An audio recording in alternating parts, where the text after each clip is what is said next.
लाडकी बहीण योजना. लाडकीच्या खात्यात मे महिन्याचे पैसे खटाखट आले. जूनचे 1500 रुपये कधी येणार? नमस्कार मित्रांनो, आपण चॅनलवर नवीन आला तर कृपया चॅनलला सबस्क्राईब करण्यास नम्र विनंती आहे. लाडकी बहीण योजनेचा मे महिन्याचा हप्ता महिलांच्या खात्यात जमा झाला आहे. त्यानंतर आता जून महिन्याचा हप्ता कधी येणार याकडे महिलांचे लक्ष लागले आहे. आधीच मे महिन्याचा हप्ता जमा होण्यास उशीर झाला आहे.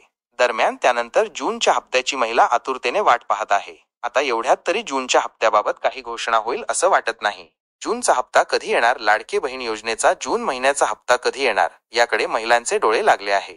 मे महिन्याचा हप्ता महिलांच्या खात्यात जमा होण्यास सुरुवात झाली आहे. त्यानंतर या महिन्याच्या अखेरपर्यंत महिलांच्या खात्यात पैसे जमा होऊ शकतात. एकाच महिन्यात महिलांच्या खात्यात 3000 रुपये जमा होणार आहे. मे आणि जूनचा हप्ता एकाच महिन्यात जमा केला जाणार आहे. लाडक्या बहिणींची पुन्हा पडताळणी. लाडकी बहीण योजना व्हेरिफिकेशन.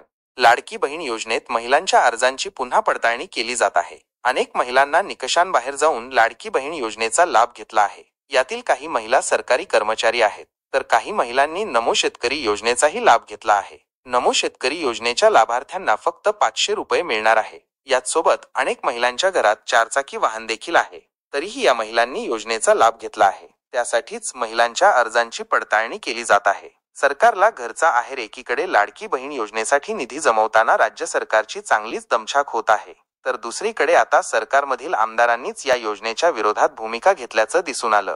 लोकांवर असा कोट्यवधींचा निधी उधळण्यापेक्षा ते पैसे गडकिल्ल्यांच्या संवर्धनावर खर्च करा असा सल्ला शिंदेंच्या शिवसेनेचे आमदार संजय गायकवाड यांनी दिला.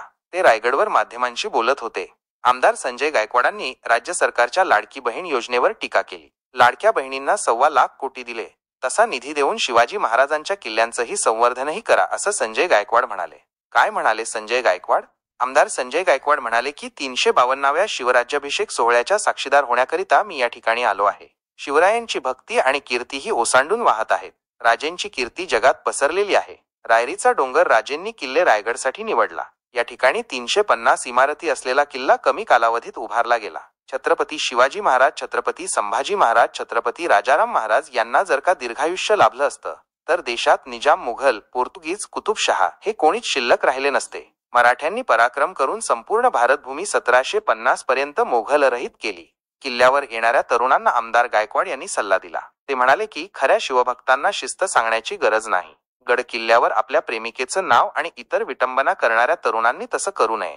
गडकिल्ल्यांच्या देखभाल आणि दुरुस्ती संदर्भात बोलताना गायकवाड म्हणाले की गडकिल्ल्यांचं पुनर्वैभव प्राप्त होणे गरजेचं आहे. कोट्यवधीच्या योजना लोकांवर उधळण्यापेक्षा तेच पैसे राजांच्या गडकिल्ला संवर्धनासाठी वापरा.